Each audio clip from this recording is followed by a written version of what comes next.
Ugh, another annoying startup screen? I mean, seriously, what's with the bad startup screens lately? I still think that BlockyBot has the worst.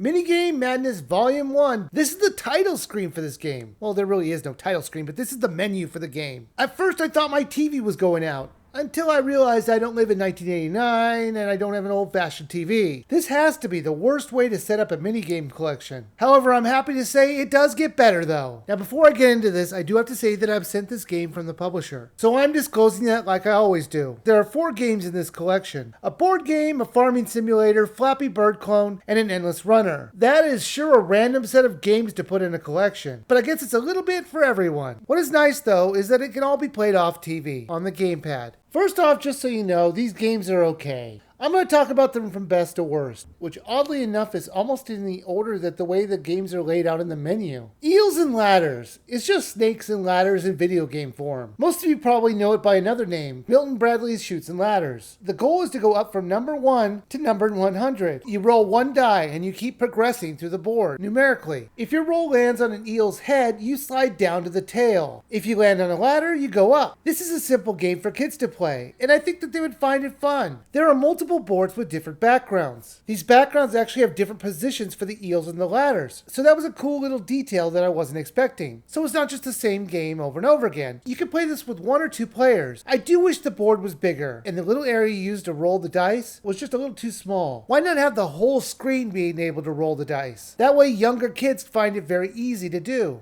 Mini Farmer. This one was both good and bad. First off, I have to say that I was very impressed with the intro. It explained vocally how to play the game. It was just a strange polish for this minigame. I wasn't expecting it. It's really not that complicated to play. There are 4 plots of land and you grow plants on them. And when they're ready, you harvest them for money. That's it. It only takes about a minute when it's planted to be ready to be picked. There are 2 stages for producing plants: seeding the ground and watering. First you seed the ground. You'll see a glowing red circle whenever you highlight the patch of land that you're growing crops on. When it turns green, click on it again to water it. If the green glows too big, it resets from the beginning and you're going to have to start over. Then once again, you're going to have to wait until that goes green again and then pick the crops. So you're constantly having to check on your crops or picking them. It was just an endless cycle of this. You get more money by increasing production. There are objects all around the farm that you can fix or upgrade. They cost various amounts of money, but there are just so many problems I have with this game. One, I felt it was way too zoomed in. I wish you could back the camera up so the fields were more easily seen. There was also the circle indicator that was blended in with the background. Why not keep an indicator on all the time? I didn't like it how you can only see it when you were hovered over it. I do wish the upgrades to the water tower silos did something more than just production increases. Why not do something more? I guess that's what I didn't like about this, was that it just was too simple. Plus it would have been nice to buy new plots of land or different seeds. But overall, it was the second best game on this collection.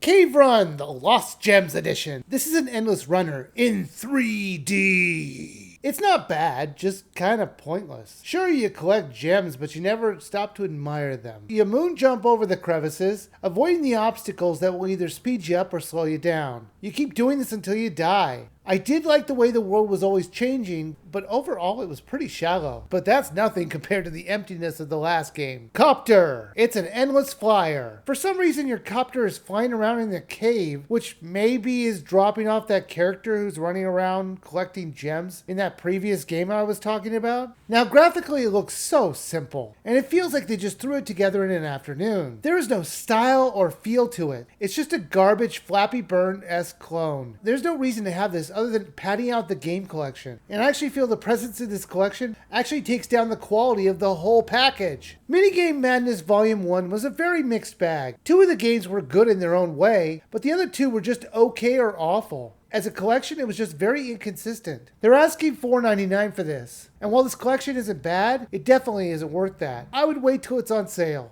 Well, that's my review of Minigame Madness Volume 1. Once you check out my last review of Animal Crossing Amiibo Festival. Or you can check out my classic review of Mario Party 10. That's a minigame collection. And if you like, you can follow me on Twitter. And if you want to find me, my handle is Wiiviewer. I thank you guys for watching, and please subscribe.